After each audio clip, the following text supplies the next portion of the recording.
भवसिंधूचे काय कोडे, भवसिंधूचे काय कोडे, दावे वाट चाले पुढे, तारू भला पांडुरंग, पाव भिजूने दे अंग, मागे उतरिले बहुत, पैलते रे साधू संत, तारू भला पांडुरंग, पाव भिजूने दे अंग, तुका म्हणे लागवे गे, तुका म्हणे लागवे गे, जाऊ तयाची या मागे, तारू भला पांडुरंग, पाव भिजूने दे अंग, विढोबार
पांडुरंगा करू प्रथम नमन, पांडुरंगा करू प्रथम नमन, पांडुरंगा करू प्रथम नमन, पांडुरंगा करू प्रथम नमन, दुसरे चरणा संतानिया, दुसरे चरणा संतानिया, दुसरे चरणा संतानिया, त्यांच्या कृपादाने कथे चालिसा, त्यांच्या कृपादाने कथे चालिसा, त्यांच्या कृपादाने कथे चालिसा,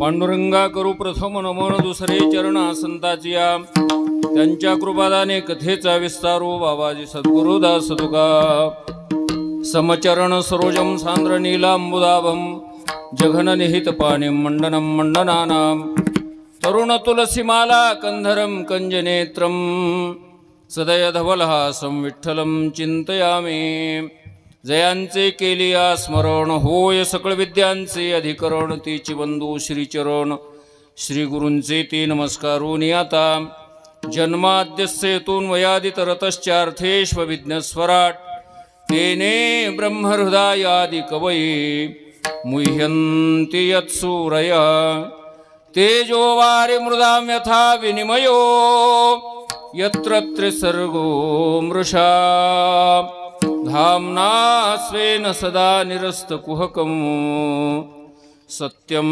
परं धीमहि, सत्यं परं धीमहि। ओं नमो ज्ञानेश्वरा, करुणा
ज्ञानेश्वरा करुणा करा दयाळा तुमचा अनुग्रह लादलो पावन झालो चराचरी मी कळा कुसरे काहीच नेने बोलतो वचने अति भाविका एका जनार्दनी तुमचा दास त्याची आस पुरवावी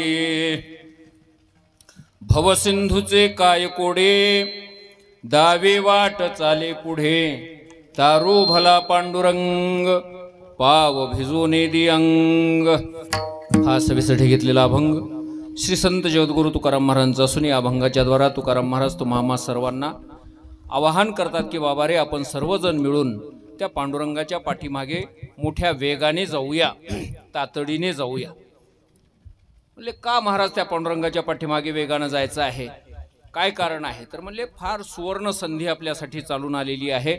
एक तर नरदेह तुम्हाला मला सर्वांना प्राप्त झालेला आहे, ही पहिली संधी आहे. आणि दुसरी संधी अशी आहे की तो पांडुरंग परमात्मा विटेवर उभा राहिलेला आहे, त्याने आपले हात कमरेवर ठेवलेले आहेत आणि मला जे कोणी शरण येतील त्यांच्यासाठी भवसिंधूचं पाणी कमरे एवढंच आहे असं सांगण्याकरता कमरेवर त्याने हात ठेवलेले आहेत. पुंडलिक रायाने त्याच्याकडून वरदान मागून घेतलेलं आहे की तुझ्याकडे जे जे येतील त्या सर्वांचा तू उद्धारच करावा. आणि तशा प्रकारचं वरदान त्या पांडुरंग परमात्म्याने पुंडलिक रायांना दिलेलं आहे. आणि म्हणून ही दुसरी संधी आपल्याला आहे, सुवर्ण संधी, की त्या पांडुरंगाला आपण शरण जायचं आहे. तो पुढे भवसिंधूच्या चालणार आहे, त्याच्या पावलावर पाऊल ठेवून आपल्याला त्याच्या पाठीमागे चालायचं आहे. म्हणून आता भवसिंधूचं काही अवघड कोडं असं राहिलेलं नाही, फार चांगली संधी चालून आलेली आहे आणि या संधीचा आपण फायदा घ्यावा सर्वांना आवाहन तुकाराम महाराज करतात. महाराज म्हणले ठीक आहे तुम्ही म्हणता ते बरोबर वाटतंय, पण आतापर्यंत अशा काही लोकांना त्याने पलीकडे नेऊन सोडले काय तर म्हणले खूप लोकांना नेऊन सोडले. किती लोकांना नेऊन सोडले त्यांचे नावं सुद्धा सांगता येणार नाहीत, एवढ्या अनंत लोकांना त्याने पलीकडे नेऊन सोडलेलं आहे. आणि म्हणून अगदी खात्रीशीर अशा प्रकारची ही गोष्ट मी तुम्हाला सांगतो आहे. तर आपण सर्वांनी काय करूया, मोठ्या लाग वेगाने मोठ्या तातडीने त्या पांडुरंगाच्या पाठीमागे जाण्याचा प्रयत्न करू असं आवाहन तुकाराम महाराज अभंगाच्या द्वारा करतात. आज हा आपला सप्ताहाचा अंतिम दिवस, पूर्णतेचा दिवस. आणि या पूर्णतेच्या दिवशी श्री संत जगद्गुरु तुकाराम महाराजांचा अभंग चिंतनासाठी घेतलेला आहे. सर्व ग्रामस्थ मंडळीच्या वतीने, सर्व तरुणांच्या सहकार्यातून, सर्व आबालवृद्ध माता भगिनींच्या सद्भावनेमधून संपन्न होत असलेला हा भव्य दिव्य अखंड हरिनाम सप्ताह श्री महादेवाचं काय नाव म्हणले, विश्वेश्वर भगवान शंकराच्या दरबारामध्ये हा आपला कार्यक्रम चालू आहे. खूप मोठ्या उल्हासाने आनंदाने हा कार्यक्रम आपण सर्वजण मिळून पार पडत असता. सुरुवातीला मी इथं बरेच दिवसापासून येतो, मंदिरामध्येच तेवढं कीर्तन व्हायचं, बाहेर हे पटांगण मोकळंच असलेलं असायचं.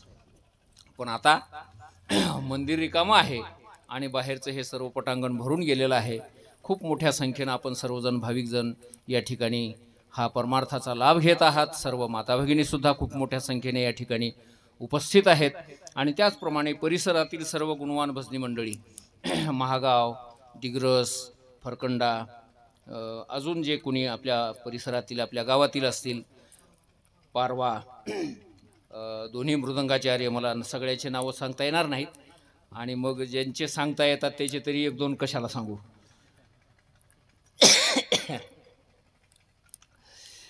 तर आमचे उजव्या हाताला नारायण महाराज आहेत, डाव्या हाताला बाबुराव महाराज आहेत, अजून तुकाराम महाराज आहेत. अजून सर्व संतांच्या चरणी विनम्र भावाने मी नतमस्तक होतो. सुंदर अशा प्रकारचं साऊंड सिस्टीम चालू आहे. सर्वांना विनम्र अभिवादन करून आपण आपल्या या कीर्तनरूपी सेवेला सुरुवात करूया. जास्त वेळ न घेता सर्वांनी मोठ्या प्रेमाने भगवंताचं भजन करू आणि अभंगाच्या चिंतनाला सुरुवात करू. विठोबार खुमाई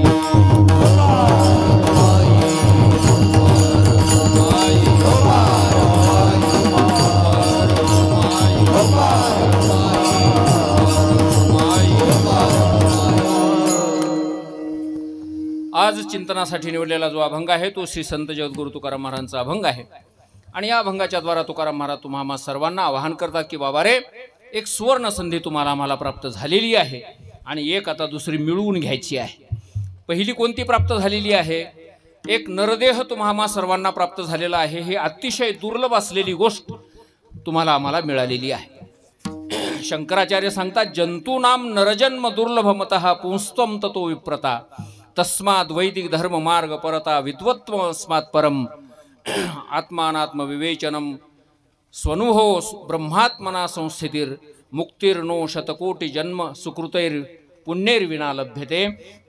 शंकराचार्य विवेक चूडामणी नावाच्या ग्रंथामध्ये सांगतात की बाबा रे, सर्व जीवांना नरदेहाची प्राप्ती होणं हे अतिशय दुर्लभ आहे. बाकीचे इतर सगळे जीव जास्त असतील का माणसाचे जे जीव जास्त असतील, माणसं जास्त असतील सांगा बरं, मुंग्या जास्त का माणसं जास्त? मुंग्या जास्त. वारुळामध्ये जे वळंबा राहते ते जास्त राहते का माणसं जास्त राहतात? गवत जास्त राहतात का माणसं जास्त राहतात? माणसापेक्षा इतर प्राण्याची संख्या जास्त प्रमाणामध्ये आहे. माणसं फार बोट्यावर मोजण्या इतके. सगळ्या जगामध्ये पृथ्वी तलावर फक्त 750 कोटी लोक राहतात. 750 कोटी लोक राहतात. 750 कोटी तर एका वारुळात मुंग्या राहतात. एवढं कमी प्रमाण या माणसाचं आहे. तरी पण माणसं म्हणालेत की लोकसंख्या जास्त व्हायली, लोकसंख्या जास्त व्हायली, लोकसंख्या कमी करा, लोकसंख्या कमी करा. तर सर्व जीवजंतूमध्ये मनुष्याचा जन्म प्राप्त होणं हे अतिशय दुर्लभ अशा प्रकारची गोष्ट सांगितलेली आहे. 3 गोष्टी दुर्लभ सांगितलेल्या आहेत. एक, नरदेहाची प्राप्ती होणं दुर्लभ आहे. दुसरी गोष्ट, परमार्थाची आवड निर्माण होणं दुर्लभ आहे. आणि तिसरी गोष्ट, संतांची संगती प्राप्त होणं हे अतिशय दुर्लभ आहे. पहिली एक गोष्ट तुम्हाला आम्हाला मिळालेली आहे. नरदेह तुम्हाला आम्हाला सहजासहजी मिळाला. काही इच्छा केली नव्हती, काही नवस केला नव्हता, काही असं ठरवून ठेवलेलं नव्हतं की आपल्याला माणसाच्या जन्माला जायचं. का ठरलं होतं कोणाचं? काही ठरलं नव्हतं. कसा हा देह प्राप्त झाला? पावला हा देह कागताली न्याय नगडो पाय नगडो पाय नगडो पावला देह कागताली न्याय नगडो पाय नगडो नगडो पाय नगडो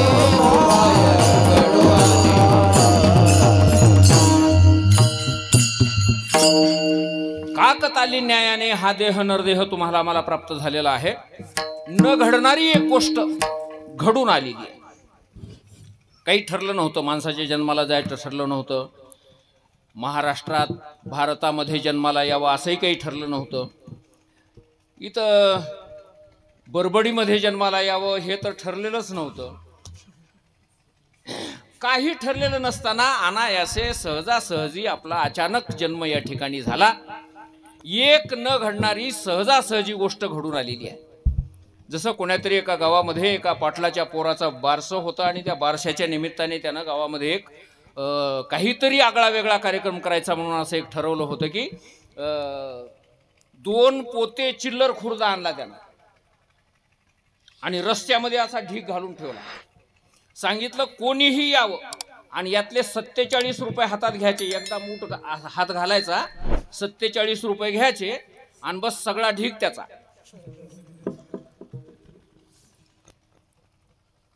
48 आले तर नाही, 47.5 आले तरी नाही. सगळ्या गावानं प्रयत्न केला महाराज. सरपंच आले, उपसरपंच आले, चेअरमन आले, दूध डेअरीचे चेअरमन आले, सोसायटीचे चेअरमन आले, कीर्तनकार आले, प्रवचनकार आले, भागवतकार, रामायणकार, टाळकरी काला महाग राहतात. टाळकरी, मृदंगवादक सगळेच्या सगळे आले. कीर्तनकार राहिले का?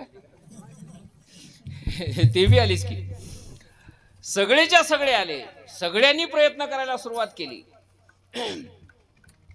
महाराज आले, महाराजण्या आल्या, टाळकरी आले, टाळकरण्या आल्या, सगळे आले. सगळ्यांनी प्रयत्न करून पाहिले पण 47 रुपये काही हाताला लागायला तयार. आहा, 47.5 झाले कोणाकोणाचे, 47.5 झाले पण 47 हाताला लागलेच नाहीत महाराज. पूर्ण दिवसच गेला. सगळा गाव त्या ढिगाच्या भोवताला उभा, उपाशी तापाशी थेट उभे माणसं.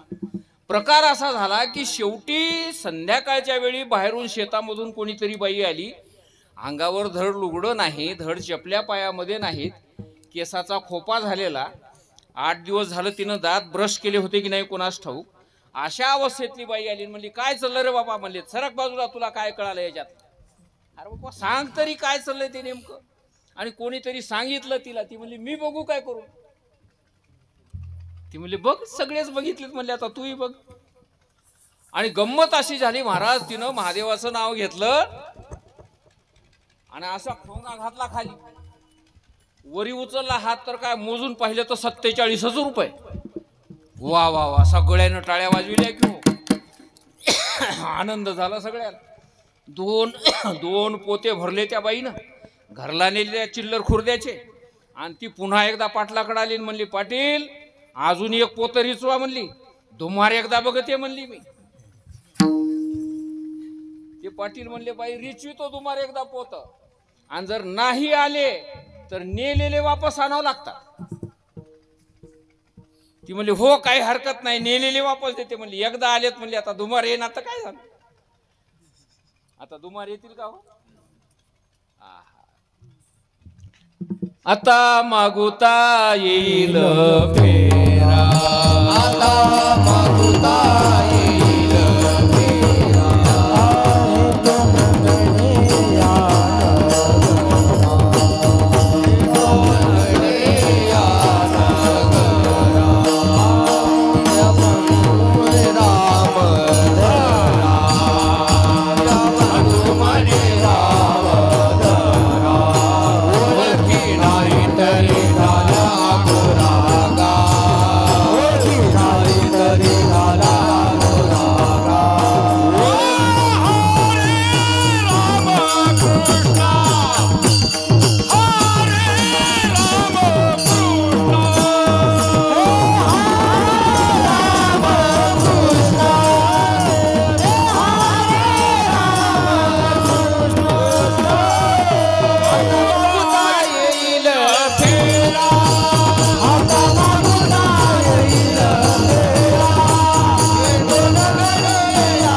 आता मागुता येईल फेरा, हे तो नघडे या नगरा.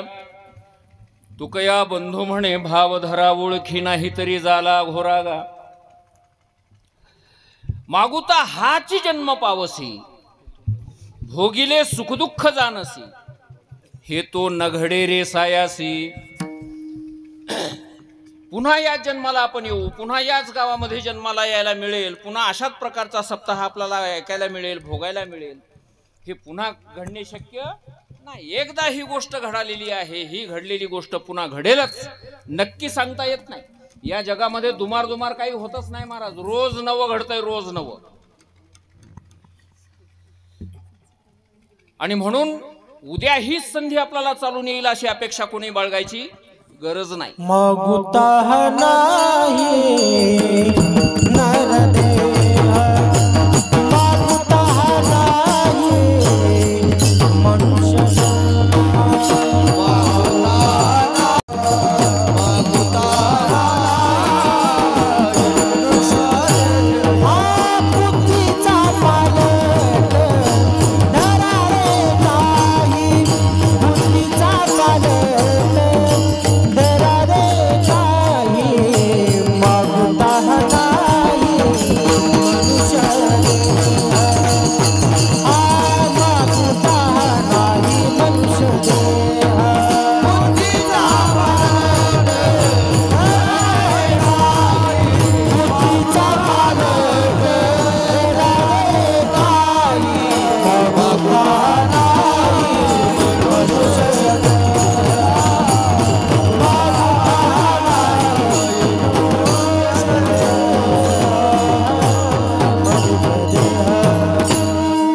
मागुता हा नाही मनुष्य देह.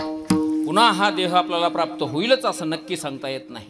म्हणून अतिशय दुर्लभ असलेली एक गोष्ट तुम्हाला आम्हाला सहजासहजी प्राप्त झालेली आहे आणि हा दुर्लभ असलेला नरदेह प्राप्त झालाय आणि या नरदेहामध्ये आल्याच्या नंतर माणसाला आयुष्य नेमकं किती मिळालेलं आहे तर नरदेह दुर्लभ जाना, शतवर्षाची गणना, यामध्ये दुःख यातना, तुम्ही आठवा मधुसूदना.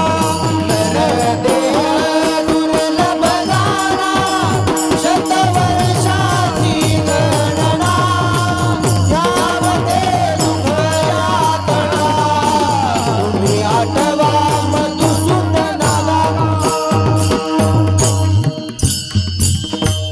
वा नरदेह दुर्लभ जाणा, शतवर्षाची गणना, 100च वर्ष जेमतेम आयुष्य घेऊन आपण या ठिकाणी आलेले आहोत. सगळ्याला 100च वर्ष मिळतात अशातला प्रकार नाही. काही लोक 100च्या पुढेही जाऊ शकतात, काही 100च्या मध्ये सुद्धा येऊ शकतात. जेमतेम सरासरी किती 100 आहे की नाही, कमी वरती. शतायुर्वय मानवाहा असं म्हटलेलं आहे. 100 वर्षाचं गणित आहे. तर त्या 100 वर्षामध्ये सुद्धा सगळे 100च्या 100 आपल्याला उपयोगाला घेता येतात का? नाही. त्या 100 वर्षातले 50 वर्ष तर आपले रात्रीमध्ये निघून चालले, झोपीत निघून चालले. नेले रात्रीने ते अर्धे. बाळपण जराव्याध,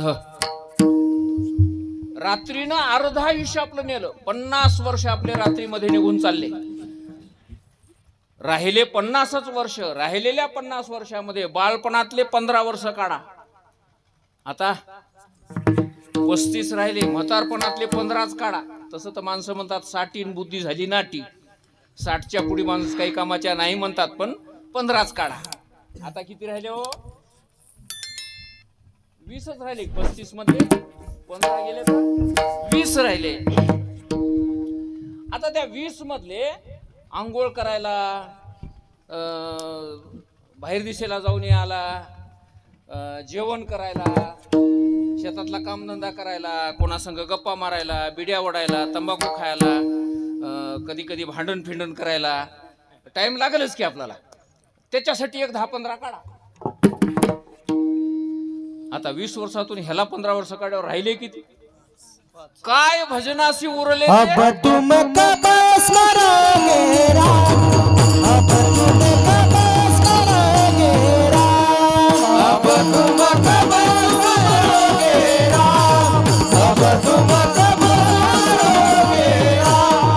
बालपन में खेल गवाए, बालपन में खेल गवाए, तारुण्यपन में काम, तारुण्यपन में गवाए, बूढ़ेपन में कापन लागे, बूढ़ेपन में कापन लागे. निकल गया अवसान, अब तुम कब स्मरोगे राम, अब तुम कब स्मरोगे राम, अब तुम कब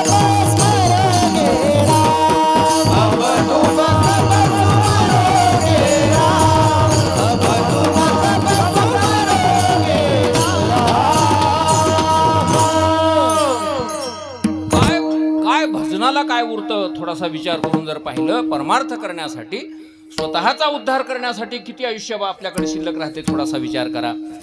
तर अशा प्रकारचा हा दुर्लभ प्राप्त झालेला हा नरदेह, एक सुवर्ण संधी आपल्याला प्राप्त झालेली आहे भगवंताच्या कृपेनं. आपल्या पूर्व प्रारब्धाच्या अनुसार अजून एक सुवर्ण संधी आपल्याला उपलब्ध झालेली आहे. तुकाराम महाराज सांगतात की बाबा रे, पांडुरंग परमात्मा आता विटेवर येऊन उभा राहिलेला आहे.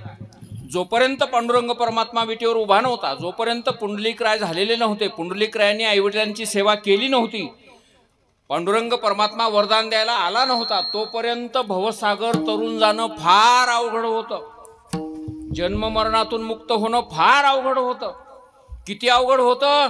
अहो, ब्रह्मादिक देवांना सुद्धा ब्रह्मादिका पार नुलंगवे सामर्थ्य, ब्रह्मादिका पार नुलंगवे सामर्थ्य, ब्रह्मादिका पार नुलंगवे सामर्थ्य, ब्रह्मादिका पार नुलंगवे सामर्थ्य.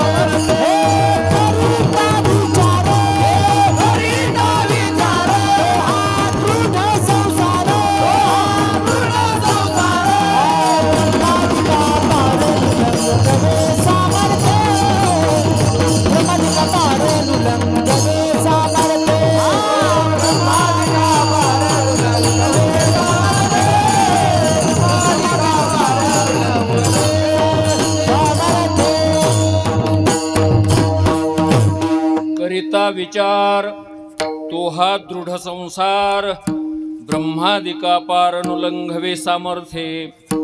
संसार सागर तरुण जाणं ब्रह्मादिक देवालाही शक्य नव्हतं. कारण या संसारूपी सागरामध्ये भयंकर मोठमोठाल्या लाटा आहेत. या संसारूपी सागरामध्ये मोठमोठाले ग्राह आहेत.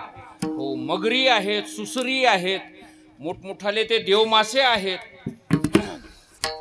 काम, क्रोध, लोभ हे काय लहान गोष्टी या संसारामध्ये माणसाला अडवायला आहेत का हो? एक काम जर आडवा झाला तर बड्या बड्यांना त्या कामाने परेशान करून सोडले महाराज. ब्रह्मादिक देवांना कामाने परेशान केलं. महादेवाला सुधू दिलं नाही, भगवान विष्णूला सुधू दिलं नाही. पाला झाडाचा खाणारे, पाणी पिऊन राहणारे, जंगलामध्ये वास केलेले अशा प्रकारचे तपश्चर्या करणाऱ्या लोकांना या कामाने सुधरू दिलं नाही. आता जे लोक तूप, दूध, दही अशा प्रकारचे पदार्थ खात असतील त्याची काय वाट असं सांगा बरं. येतु शाल्यन्नम सुघृतम पयोदधियुतम भुंजन्ति ये मानवा तेषाम इंद्रिय निग्रहो यदि भवेत विंध्यस्तरेत सागरात. सुघृतम पयोदधियुतम मी सांगाल नाही, या श्लोकामध्ये सांगितले. भुंजन्ति ये मानवा हा जे माणसं खात असतील तेषाम इंद्रिय निग्रहो यदि भवेत विंध्यस्तरेत सागरात. म्हणून काम नावाचा विकार आवरणं, त्याच्या तावडीतून आपण सुटून पुढे जाणं फार अवघड गोष्ट आहे. क्रोधाच्या तावडीमधून पलीकडे जाणं अजून त्याच्याहून अवघड आहे. अहंकाराच्या तावडीतून पलीकडे जाणं अजूनही त्याच्याहून अवघड आहे. अहंकार तर साध्या साध्याला पकडीतच नाही महाराज. नवल अहंकाराची गोठी, विशेष नलगे अज्ञानापाठी, सज्ञानाचे झोंबे कंठी, नाना संकटे नाचवे. अशा प्रकारचे अनेक अनेक विकार या भवसागरामध्ये आहेत. आणि या सर्व विकारांना, या सर्व ग्रहांना बाजूला करून आपण पलीकडच्या तीराला जाणं फार अवघड गोष्ट आहे. भगवान गीतेमध्ये सांगतात, मम माया दुरत्यया, माझी ही माया तरून जाणं अतिशय कठीण आहे. मग कोण ही माया तरून पलीकडे जातात? कोणाला जाता येतं? तर तुकाराम महाराज सांगतात, हे पहिलं अवघड होतं, पण आता काही अवघड राहिलं नाही. पहिलं हे एक प्रकारचं कोडच होतं महाराज. भवसागरातून तरुण जाणं हे बड्या बड्या लोकांना पडलेलं कोड होतं, न सुटणारं अशा प्रकारचं कोड होतं. अनेक साधनं करत होते, पण कुठं ना कुठं तरी अडकून पडतच होते. नाना साधनाच्या केल्या खटपटा, परित्या नपवतीओ याच्या दारवंठा, जाणो जाता जाणीव घाली आडफाटा, योगाभ्यासे सिद्धी रोधिता ती वाटावो. अनेक वाटांनी गेलेले लोक कुठं ना कुठं तरी अडकून पडले.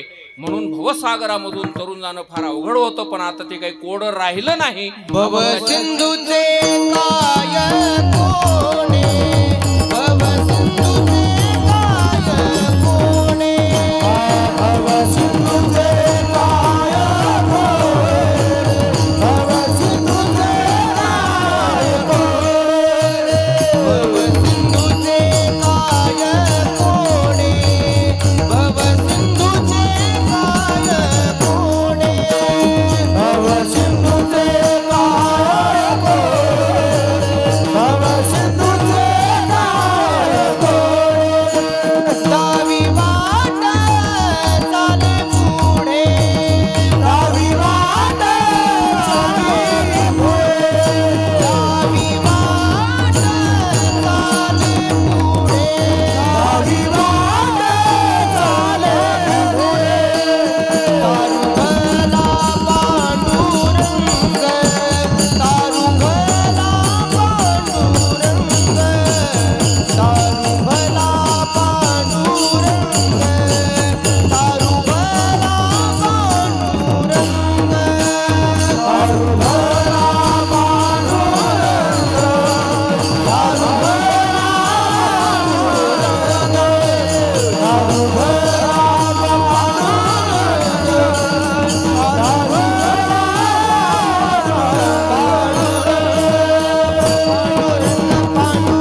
भवसिंधूचे काय कोडे.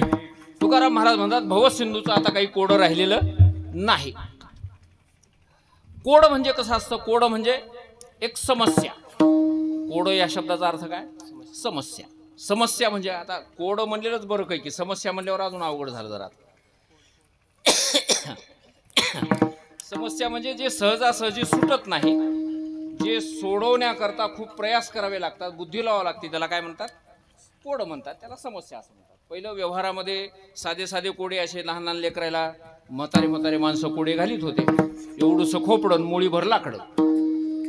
काय बरं सांगा बरं? एवढंसं खोपडं मुळीभर लाकडं. सांगा. दात. वा शाबास. हरण पळते, दूध गळते, जात. बर. एवढंसं खोड, पाणी मोठं गोड. बर. नारळ. एक म्हणते उजड उजड, एक म्हणते उजडू नको उजडू नको, एक म्हणते उजडं तर काय न उजडं तर काय, माया बोकांडीवर आहे तेच आहे. तुम्ही सांगा.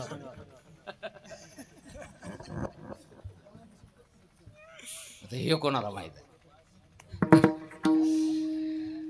बाज म्हणती म्हणा उजड उजड, कारण तिच्यावर उजड राहते रात्रभर. माणसं झोपलेली राहतात, तिला वाटते उजडावं बिगीनं. ते चूल म्हणती म्हणा उजडू नको, उजड की चूल इस्तू घालतात ते चुलीत. आणि ते शिक्क म्हणते म्हणा ते उजड तर काय न उजड तर काय, मजावर ओझ आहे त्याचा. असे पहिले व्यवहारामध्ये काही छोटे छोटे कोडे राहायचे. आमचा मामा एक शेतात राहत होता महाराज, तुम्हाला गमत सांगतो. हे ऐकलं नसेल तुम्ही. त्याला एका एकादशीला म्हणलं मामा चला ये ना का घरला, एकादश आहे कीर्तन आहे, ये ना काय. ते म्हणलं आला तर येईना, येईना गेला तर येतो म्हणला. ऐकलं होतं?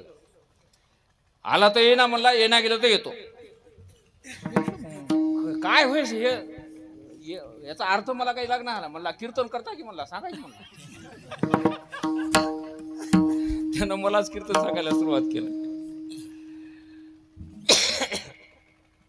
शेवटी त्याला विनंती करावं लागली, बाबा म्हणलं सांग, मला कीर्तनात सांगायला होते. त्यानं सांगितलं हे बघा म्हणला, वाटत नदी आडवी आहे, नदीला पूर आला तर येईना गेला तर येतो. काय अवघड आहे म्हणला ते. नदीला पूर आला तर येईना गेला तर येतो. ते असे कोडे पहिले व्यवहारामध्ये राहायचे.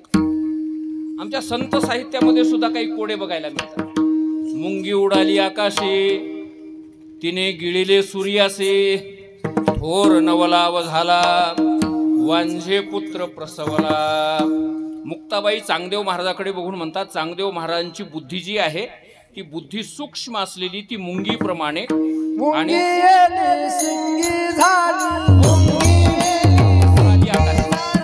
उडाली आकाशी. मुंगी उडाली आकाशी. ते दुसरं सांगा.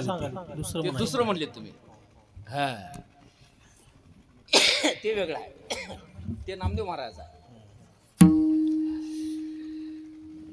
चांगदेव महाराजांची साधना करून करून अतिशय सूक्ष्म झालेली बुद्धी, दृश्यते त्वग्रया बुद्ध्या असं शास्त्रामध्ये सांगितलेलं आहे. परमात्मा बघायचा असेल तर काय करावं लागतं? अग्रवान बुद्धीने बघावा लागतो. सूक्ष्म असलेल्या बुद्धीने तो परमात्मा दिसतो. आणि अशा प्रकारची सूक्ष्म बुद्धी कोणाची झालेली आहे? चांगदेव महाराजांची साधना करून करून अतिशय सूक्ष्म झालेली बुद्धी. आणि ती बुद्धी चैतन्यरूपी आकाशामध्ये तिनं उड्डाण केलं आणि परमात्मा रूपी सूर्याला तिनं गिळून टाकलं. म्हणजे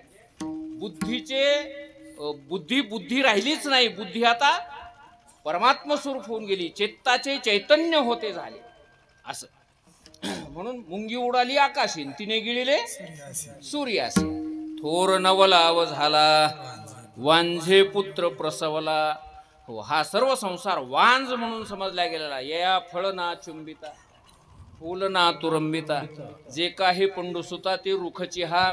अशा प्रकारचा हा संसार वृक्ष असलेला, निष्फळ असलेला, वांझ असलेला.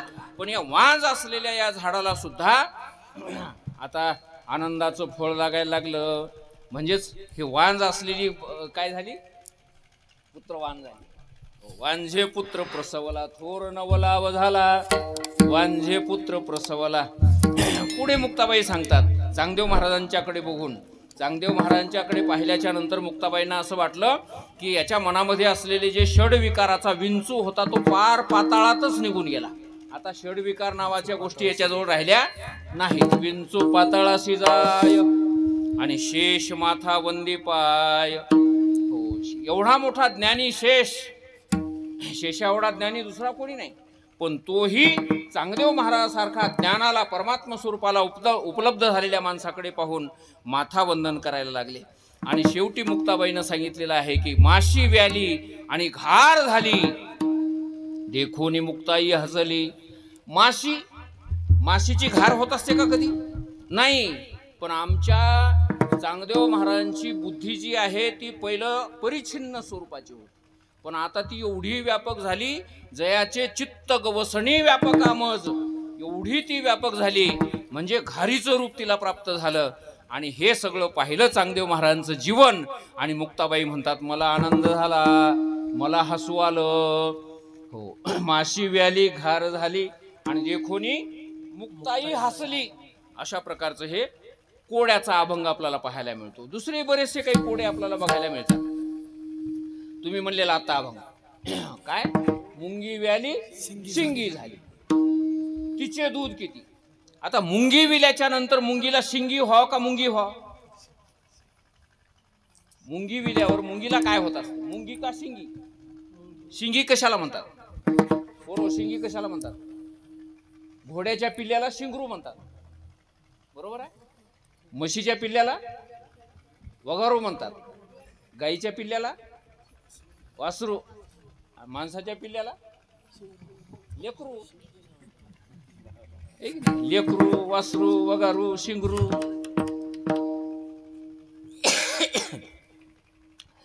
मुंगी विली तर त्या मुंगीला काय व्हावं? मुंगीच व्हावं. पण नामदेव महाराज सांगायला लागले मुंगी व्यालीन तिला काय झाली? शिंगी झाली. ठीक आहे बुवा, नामदेव महाराज सांगतात, संत सांगतात, खोटं कशाला म्हणायचंय. शिंगी तर शिंगी, एवढ्यावर थांबणार. पुन्हा विचारतात तिचे दूध किती. आता आहे का त्या मुंगीला दूधच असते की नाही कोणास ठाऊक? असते का दूध त्या मुंगीला?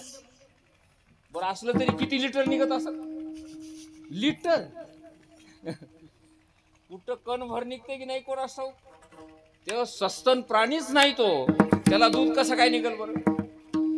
महाराज म्हणले मुंगीला दूध काही निघणं शक्य नाही. बघा नामदेव महाराज म्हणतात तसं नाही, किती निघालं ते मी सांगतो. तर म्हणजे सांगा.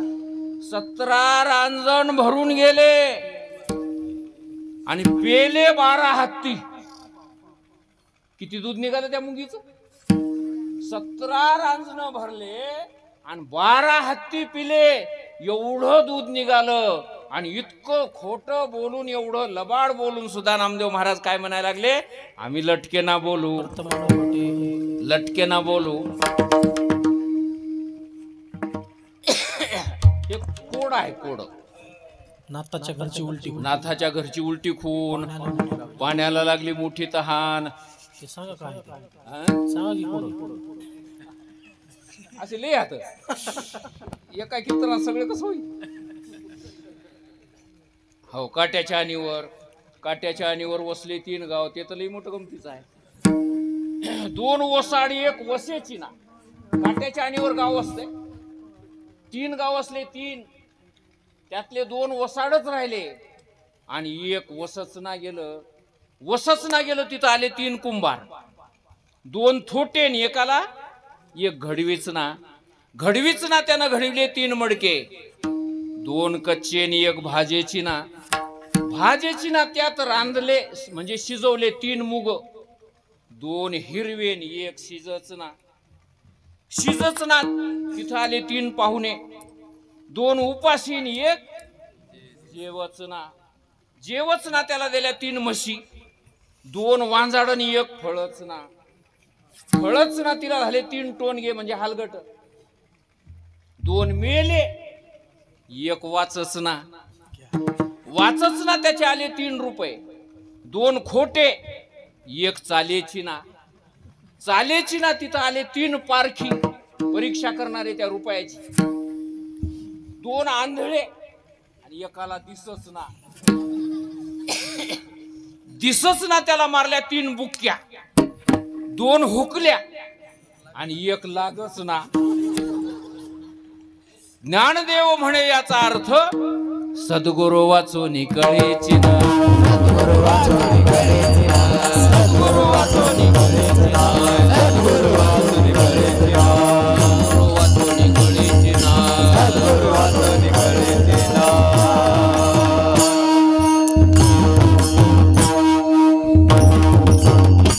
वा वा. तर हे अशा प्रकारचे कोडे. आता काट्याच्या आणीवर 3 गावं कशी बसतील, त्या 3 गावामध्ये 3 कुंभार आले, ते कोणते आले, हे खूप मोठा विस्तार आहे, पसार आहे, सांगायला आपल्याला वेळ नाही. आणि मला सांगायला पहिली मुद्द्याची गोष्ट. तर असे आपल्या संत साहित्यामध्येही कोडे बघायला मिळतात. संस्कृत साहित्यामध्ये सुद्धा अशा प्रकारचे कोडे आपल्याला पाहायला मिळतात. संस्कृत साहित्यामध्ये सुद्धा बघायला मिळतात. एक कोणीतरी धनंजय नावाचा कवी कालिदास नावाच्या कवीला हरवायला म्हणून त्या धारानगरीकडे चालला. त्या धारानगरीच्या जवळच एक बगीचा होती. त्या बगीच्यामध्ये फुलं तोडणाऱ्या काही मुली पाहिल्या आणि त्या मुलींना विचारलं त्या धनंजय नावाच्या कवीने की हे मुलींनो, कालिदासाचं घर कोणतं आहे तुम्हाला सांगता येईल का? त्या मुलींनी सांगितलं, हे पहा म्हणले, आम्ही कालिदासाच्याच घरी सेवा करणाऱ्या मुली आहोत. त्यांच्याच पूजेकरता फुलं तोडून न्यायला आम्ही बागेमध्ये आलेले आहोत आणि आमचे फुलं तोडणं होत आलेत. थोडा वेळ थांबा, आमच्या सोबतच चला, आम्ही त्याच घराला जाणार आहोत. म्हणजे वा वा, चांगली गोष्ट झाली. तो थांबला. तिथं थांबल्या त्यानं विचारायला सुरुवात केली त्या मुलींना की बाई तू कोणाची आहेस, तुझा बाप काय करतो, तुझ्या बापाचा परिचय काय. त्या मुलीला विचारलं तर त्या मुलीनं संस्कृतमध्ये त्या विद्वानाला उत्तर सांगितलं. ती म्हणायला लागली, बाहुरस्तु शिरोमाभूत न सत्यांगुलिका दशः तस्योत्पत्ति करो यस्तु तस्याहम कुलबालिका. बाहुरस्तु हात आहेत, शिरोमाभूत मुंडकं नाही, आणि त्या हाताला न सत्यांगुलिका दशः त्या हाताला बोट सुद्धा नाहीत. अशाला जो निर्माण करतो तो माझा बाप आहे. कोण असेल त्या मुलीचा बाप सांगा बरं. हात आहेत, गळा आहे, पण त्या गळ्यावर मुंडकं नाही आणि त्या हाताला बोट नाहीत. त्याला जो निर्माण करतो तो त्या मुलीचा बाप आहे. परेशान झाला तो विद्वान माणूस. त्याला काही मेळच लागना. शेवटी विचारलं, बाई तुझ्या पाया पडतो, म्हणला काय होय ते सांग, कोण होय तुझा बाप. ते म्हणले टेलर होय माझा बाप. म्हणजे टेलर कसा काय टेलर. म्हणले हो बघा ना, हे शर्टाला हाता हात की नाही, हे हाता हात, हे भाया हाता, त्याला बोट हात काय, बोट नाही. त्याला गळा आहे की नाही. म्हणले हाय गळा. हे मुंडकं आहे का याच्यावर, मुंडकं नाही. मग ह्याला निर्माण करणारा कोण होय.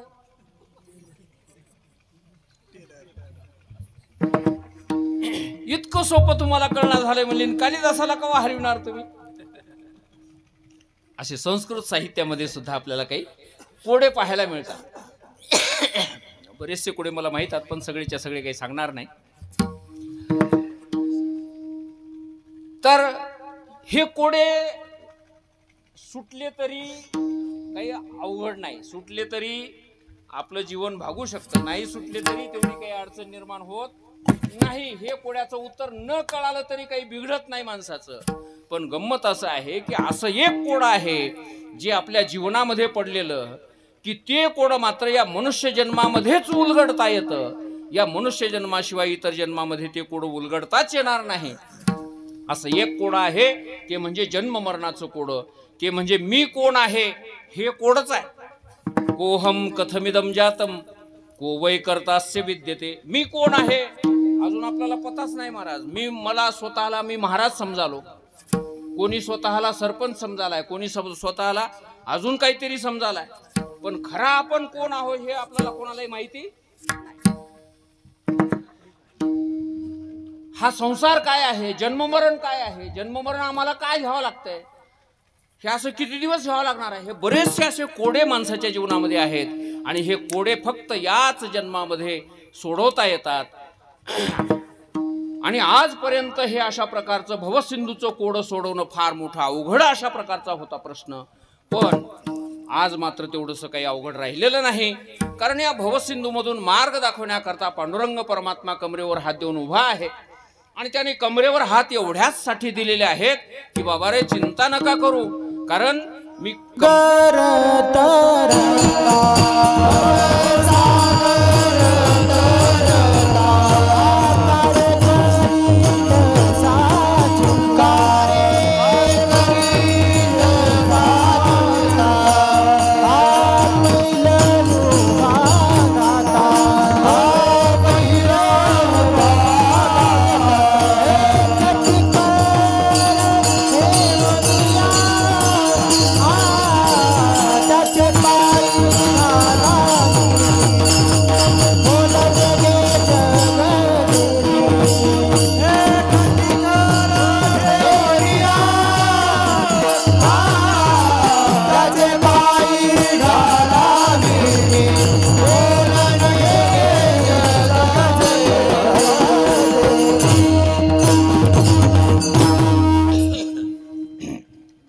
काय भवसागर तरता कारे करीत सा चिंता पहिलं उभा दाता कटिकर ठेवून या. तो पलीकडे पांडुरंग परमात्मा उभा आहे, कमरेवर हात ठेवून उभा आहे. कमरेवर हात का त्यानं ठेवले बरं? तर ते संकेत तुम्हाला आम्हाला दाखवण्याकरताच ठेवलेले आहेत की प्रमाणम भवाब्धीरिदं मामकानां नितंबक्कराभ्याम धृतो येन तस्मात् विधातुर्वसत्यै धृतो नाभिकोशः परब्रह्मलिंगम भजे पांडुरंगम. पांडुरंग अष्टकाच्या स्तोत्रामध्ये शंकराचार्य सांगतात की प्रमाणम भवाब्धे इदम, या भवसिंधूचं भवसागराचं प्रमाण किती आहे? इदम म्हणजे एवढं आहे. हे सांगण्याकरताच नितंबक कराभ्याम धृतो येन तस्मात, ज्याने कंबर आपल्या हातामध्ये धरलेली आहे आणि लोकांना सांगितलेलं आहे की तुम्ही मला जर शरण येत असाल तर घाबरून जाण्याचं काही कारण नाही, कारण तुमच्यासाठी कमरे एवढंच पाणी या भवसागराचं आहे. आणि जे कोणी मला शरण येत नसतील त्यांना या भवसागराच्या पाण्याचा थांग पत्ता लागणार नाही. हे सांगण्याकरताच भगवंताने कमरेवर हात ठेवलेले आहे.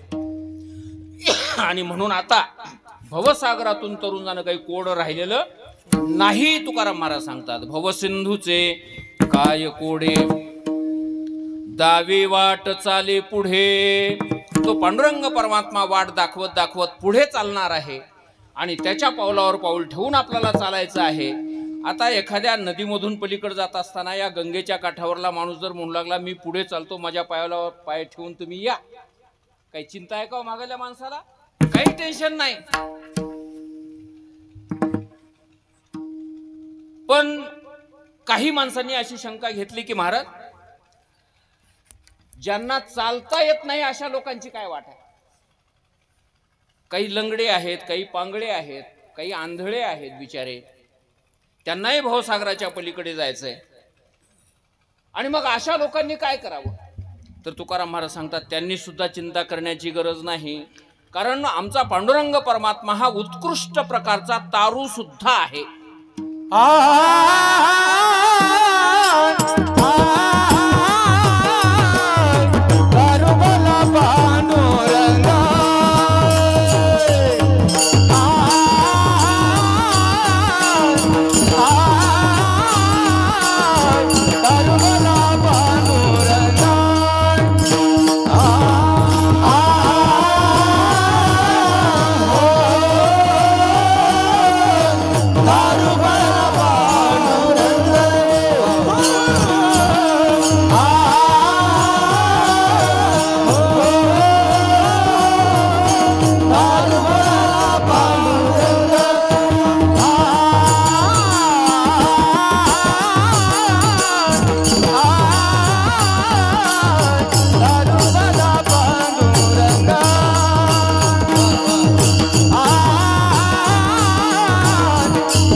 पांडुरंग पाव भिजून दि अंग.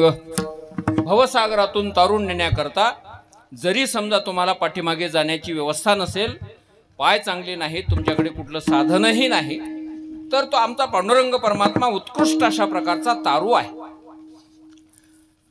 तो स्वतःही पोहून जाऊ शकतो आणि आपल्या कासेला लावून दुसऱ्यालाही तो पलीकडच्या काठाला नेऊन सोडू शकतो. अशा प्रकारचं सामर्थ्य त्याच्या अंगामध्ये आहे. म्हणून केवळ एकच काम करायचं आहे की भावना अंतःकरणामध्ये ठेवून त्याच्या पायावर आपण मस्तक तेवढं ठेवायचं आहे, त्याला शरण तेवढं जायचं आहे. बाकी दुसरं आपण काही करण्याची गरज नाही.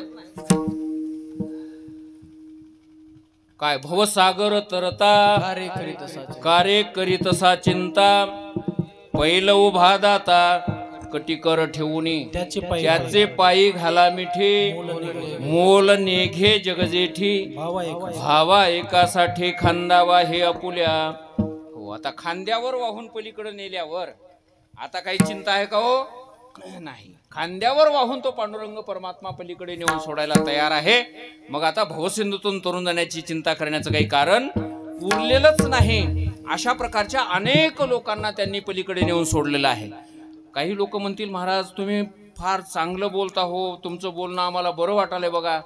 हो, एक सुवर्ण संधी आम्हाला प्राप्त झालेलीच आहे अनायासे, आता ही दुसरी सुवर्ण संधी चालून आली असं म्हणता. या सुवर्ण संधीचा फायदा घ्यावा या नरदेहामध्ये आम्हालाही वाटालंय. तुमचं बोलणं तर फार चांगलं वाटालंय आम्हाला, पण गंमत अशी आहे कधी कधी गोड बोलणारे लोक फसवे सुद्धा राहतात. म्हणून तुमच्या गोड बोलण्याकडे जर आम्ही हुरळून गेलो तर आम्हाला दुसरीकडेच कुठेतरी नेऊन फसगतीमध्ये टाकसाल तुम्ही. कारण चतुर लोक हुशार बोलायला फार हुशार राहतात. आणि बोलणाऱ्याच्या माणसं काय म्हणतात व्यवहारामध्ये, बोलणाऱ्याच्या आंबाड्या ऐकतात आणि जे बोलत नाही त्याचे गहू सुद्धा ऐकणार म्हणतात. हे जाहिरातीचा काळ आहे महाराज. जे महाराज युट्यूबला, फेसबुकला, इंस्टाग्राम काय म्हणतात इंस्टाग्रामला, त्याच महाराजाचा बोलबाला चौकड झाला.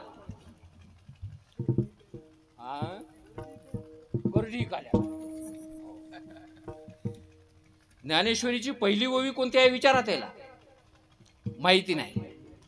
हरिपाठाचा तिसरा अभंग विचारा, एकदम सांगता येणार. असा हा काळ आहे सध्याचा, आहे की नाही, जाहिरातीचा काळ. आपल्यानं काही जाहिरात होईना.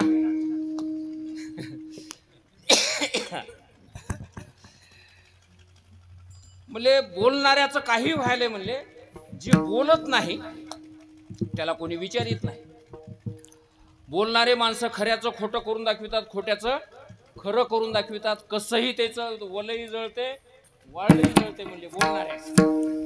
एकदा बादशहानं बिरबलाला विचारलं, त्या सभेतल्या सगळ्या पंडित लोकांना विचारलं की सगळ्या या पंडित लोकांच्या, जमलेल्या लोकांच्या मनामध्ये काय विचार आहेत, कोणाला तरी सांगता येते का? बोला, सगळ्याच्या मनामध्ये काय विचार चालू आहे सांगा. ते नवरत्न होते त्याच्या समोर, त्या नवरत्नाला विचारलं, सांगा सगळ्याच्या मनामध्ये काय विचार चालू आहे. कोणालाच काही सांगता येणार. शेवटी बिरबलाला विचारलं, बिरबल तुला तरी सांगता येते का? ते म्हणलं हो सांगता येते. ते म्हणले काय चाललंय सगळ्या लोकांच्या मनामध्ये विचार सांग बरं. म्हणले एकच विचार चालू आहे महाराज, म्हणले सगळ्या लोकांच्या मनामध्ये एकच. म्हणले इतके सगळे लोक जमले तर एकच विचार कस काय राहते म्हणले सगळ्याचा? काय एकच विचाराचे सगळे माणसं राहतात काय? नाही. आता इथं एवढे हे सगळे माणसं एका जागी बसलेत काय, सगळे एका विचाराचे हात काय? कोणाला वाटत असेल कीर्तन भिगीनं सुटावं, कोणाला वाटत कवाई का सुटणं आपल्याला चहा प्यायला मिळावं, कोणाला वाटत असेल भिगीनं घरला जावं. काय काय विचाराचे माणसं काय सांगता येते? अनेक विचाराचे माणसं असू शकतात. सगळ्याच्या मनामध्ये एकच विचार असलेला काय विचार आहे सांग बरं म्हणले मला. म्हणले काही नाही महाराज, सगळ्या लोकांना वाटालंय की आमचा हा बादशाह 100 वर्ष जिवंत राहा, याला मरणच येऊ नये, आमचं आयुष्य सुद्धा यालाच लागाव आणि कायमस्वरूपी हा आमचा राजा राहा. हे सुखी समृद्ध काय लेकरण बाळण याचा येल मांडवाला जावं. सगळ्याला वाटाले म्हणले, जवळ विचारा म्हणले वाटाले की नाही सगळ्याला.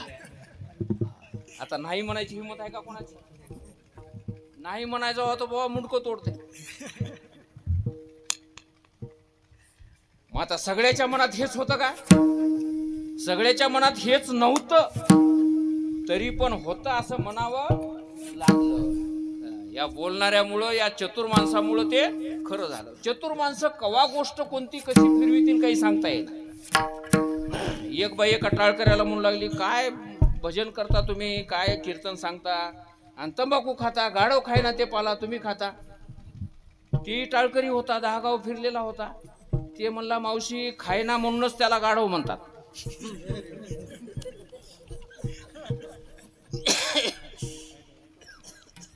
हे 10 गाव फिरलेला होता.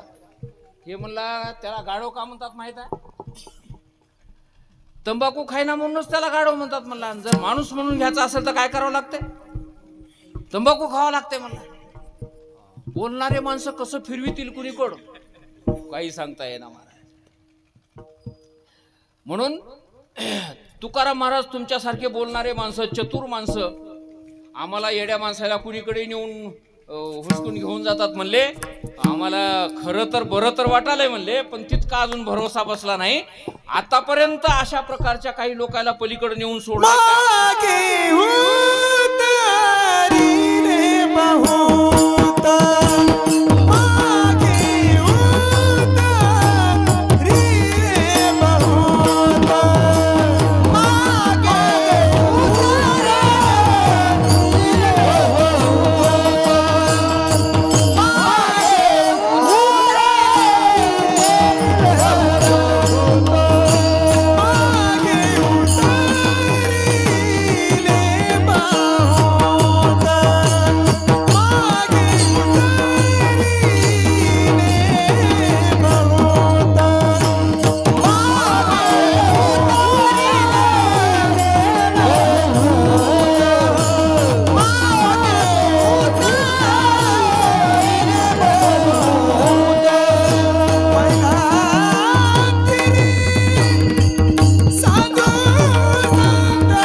उतरिले बहुत पहिल तेरे साधू संत.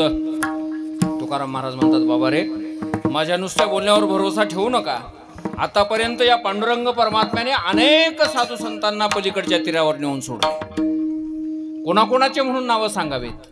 ज्ञानेश्वर महाराजांच्या पासून अलीकडच्या साधू संतांचे नावं सांगायचे म्हटले तरी भला मोठा ग्रंथ तयार होईल एखादा.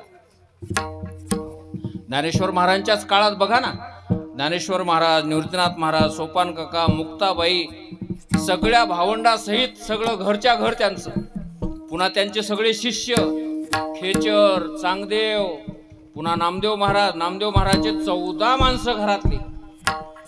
एवढंच नाही, महार जातीमध्ये जन्माला आलेले चोखामेळा महाराज, माळी समाजामध्ये जन्माला आलेले सावता माळी महाराज, कुंभार समाजामध्ये जन्माला आलेले गोरोबा काका, असे कितीतरी वेगळ्या वेगळ्या समाजामध्ये अहो बायांना कुठल्याच प्रकारचा अधिकार नव्हता. त्या काळामध्ये सुद्धा जनाबाई सारखी एक स्त्री संत होऊन गेली, मुक्ताबाई सारखी स्त्री संत, सखूबाई सारखी स्त्री संत होऊन गेली.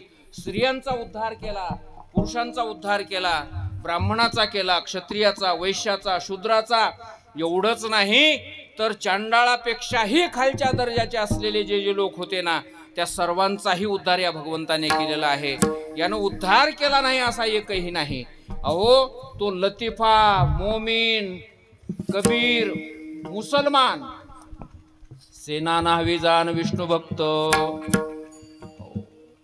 मुसलमान धर्मातले लोक सुद्धा इकडे आले, भगवंताच्या भक्तीला लागले आणि त्यांचाही उद्धार आमच्या पांडुरंग परमात्म्याने केला. बरं त्याच वेळेस केला काय? आतापर्यंत नाही काय? आतापर्यंतही तेव्हापासून बघा ना केवढी मोठी यादीच्या यादीच आपल्याला पाहायला मिळेल. महाराज मोतीराम महाराजापर्यंत, मारोतराव महाराज, आपले कोणजी बापू, पुन्हा आपले माधव महाराज, हरसूलचे आमचे महादेव बुवा, उमरजकर माऊली, मार्तळेकर मामा, शंकर महाराज, धुंडा महाराज, बाबा बाबा बाबा किती नावं सांगता येतील आपल्याला. असे हजारो हजारो लोकांचा उद्धार त्या भगवान परमात्म्याने, पांडुरंग परमात्म्याने केलेला आहे. सर्वांचा तो उद्धार करणारा आहे, सर्वांचा तो प्रतिपालक आहे. तर अशा प्रकारचा तो पांडुरंग परमात्मा अनेक लोकांना त्याने आतापर्यंत पलीकडे नेऊन सोडलेला आहे. मामेव ये प्रपद्यन्ते माया मेताम तरन्ते, ते असं भगवंताने गीतेत वचन दिलेलं आहे. आणि त्या वचनाप्रमाणे भगवंताने त्याला जे जे कोणी शरण जातील ना, त्या सर्वांचा उद्धार त्या भगवंताने आतापर्यंत केलेला आहे. म्हणून ही अगदी खात्रीशीर गोष्ट आहे, विश्वास ठेवण्यासारखी गोष्ट आहे.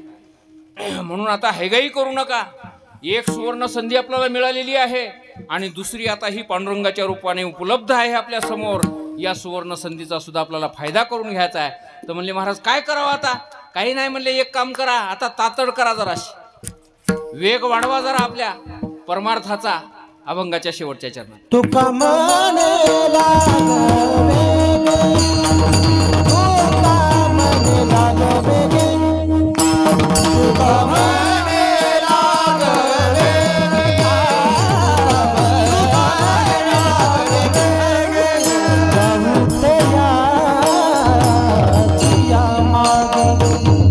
जाऊ तयाचिया मागे हरभरा पांडुरंग हरभरा पांडुरंग जाऊ तयाचिया मागे जाऊ तयाचिया मागे हरभरा पांडुरंग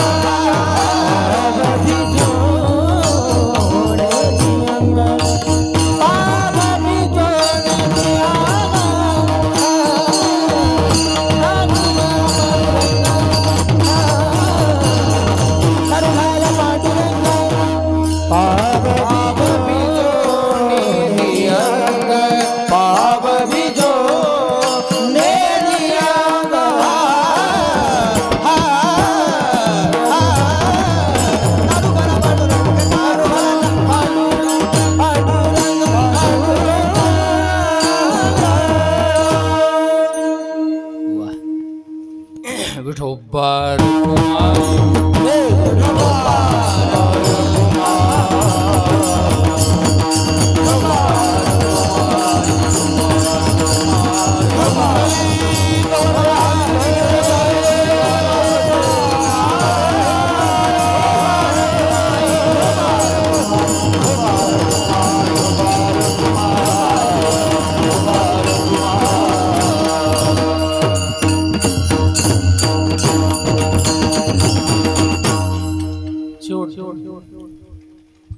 तुका म्हणे लागवे गे जाऊ तयाची मागे तारो भला पांडुरंग पाव भिजूने दि अंग. महाराज म्हणतात मोठ्या लाग वेगाने तातडीने आपण त्या पांडुरंगाच्या पाठीमागे जाऊ.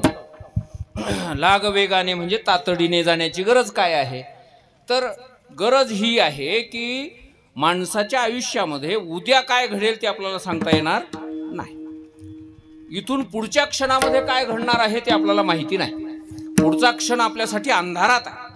आणि म्हणून सध्याची जी वर्तमान काळ आपल्या हातामध्ये आहे, हा वर्तमान काळच आपण उपयोगामध्ये घेऊ शकतो.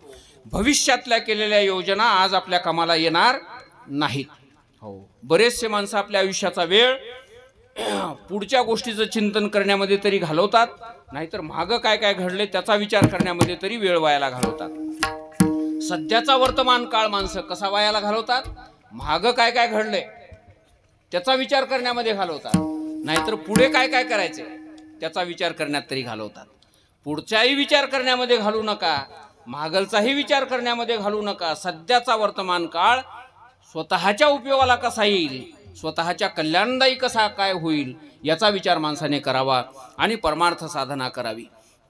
उद्याचं काही खरं नाही. माणसाच्या हातामध्ये कुठल्याच प्रकारचं काही नाही. माणसं म्हणतात की मी असं करीन आणि तसं करीन, पण काही करणार आपल्या हातातच काही नाही. वृक्षाचेही पान हले ज्याची सत्ता, राहिली अहंता मग कोठे. आपल्या हातात काहीच नाही महाराज. श्वास घेणं आपल्या हातात नाही, डोळ्याची पापण्याची उघडझाप करणं आपल्या हातात नाही. आपण केल्यामुळं होतंय का आपोआप होतंय? ते आपोआप होतंय. जर हे माणसाच्या हवाली केलं असतं महाराज तर काय काय झालं असतं? श्वास घ्यायचं माणसं तुमच्या हवाली, हे घेऊ वाटलं तेव्हा घ्या, नाहीतर हे गैरादी माणसं घंटा घंटा विसरून गेले असते. आणि मग काय झालं असतं? बरं भगवंतानं हे माणसाच्या हवाली केलं नाही. महत्वाच्या गोष्टी भगवंतानं आपल्याच हातात ठेवल्यात. हृदयाचं धडकणं माणसाच्या हातात दिलं नाही, पोटात खाल्लेलं अन्न पचणं माणसाच्या हातात दिलं नाही, श्वास घेणं माणसाच्या हातात दिलं नाही. दिलं असतं तर माणसं हे विसरूनही गेले असते, कवा कवा विसरूनही जात होते. काय सांगता येत? बाया नांदून बाहेरला गेल्या की 4-4 रोज दातच घासणार म्हणा. इकड्या नाही बरं, इथं इकड्या घासतात सगळ्या. उग म्हणालो, गंमत सांगालो उग तुम्हाला, हे काही खरं नव्हतं. म्हणजे का काही फरक पडणार त्याच्यानं? काय फरक पडणार आहे? पडून काय फरक पडणार? तिकडे गेले तिकडचं सगळं 8 रोज आंघोळ नाही केली, काय फरक पडतंय? काही फरक पडणार. माणूस काही मरू ना त्याच्यानं. पण श्वास जर घ्यायचं सोडून दिलं तर माणूस मरू शकतो. म्हणून दात घासायचं काम माणसाच्या हवाली केलं देवानं, पण श्वास घ्यायचं त्याच्याच हातात ठेवलंय. आंघोळ करायचं माणसाच्या हातात दिलं, पण हृदयाचं धडकणं त्याच्याच हातात ठेवलं त्यानं. त्याचं म्हणणं माणसं हे गैरादी हात, हे कवा विसरून जातील आणि कवा सोडून देतील पता नाही. म्हणून ह्याच्या हातात हे एवढं महत्वाचं काम द्यायला नको. आणि भगवान परमात्म्याच्या हातात हे सगळं सूत्र असल्यामुळे, आपल्याला यातलं कुठलंच काही माहिती नसल्यामुळे उद्याची गॅरंटी आपण देऊ शकत नाही. आणि म्हणून परमार्थ कधीही उद्यावर ढकलायचा नाही. कल करे सो आज कर, आज करे सो अब, पल में प्रलय होएगा बहुरी करेगा कब. कबीर महाराज सांगतात. उद्या करायचं ते कधी करावं? आज करावं. ना आज करायचं ते आत्ता करावं. पण गंमत काय आहे, माणसं भांडण उद्या करायचं ते आज करतात आणि आज करायचं ते आत्ता करतात. पण माळ घालायची म्हणलं की ते आज घालणार. ते म्हणतात महाराज यंदाचा साल राहू द्या, म्हणला पुढच्या सप्त्यात घालू. माळीला पुढच्या सप्त्यात ढकलीतात आणि भांडण मात्र उद्याचं आज करतात. हे उलट काम कोण शिकविलं असेल या माणसाला असलं करायला? बिडी वडायचं काम उद्यावर ढकलाव की? बिडी वडायचं उद्यावर ढकले ना.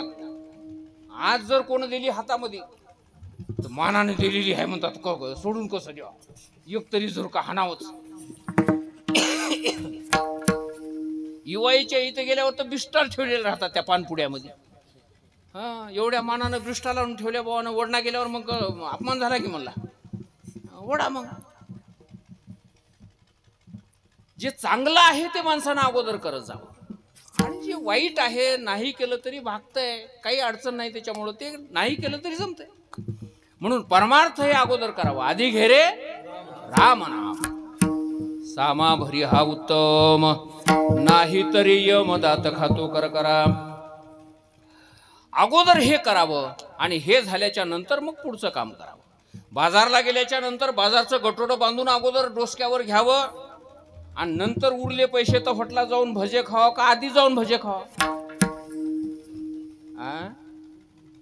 उरले पैसे तर हॉटला जाऊन भजे खा, कोण नको म्हणाला. नाही आधीच गेला ते नीट हॉटलातच गेला, पोटभर भजे खाऊनच बाहेर निघाला. जवळ होते 100 आणि बिल केलं बुवाने 117 रुपये 75 पैसे. आता द्या कुठले देतात.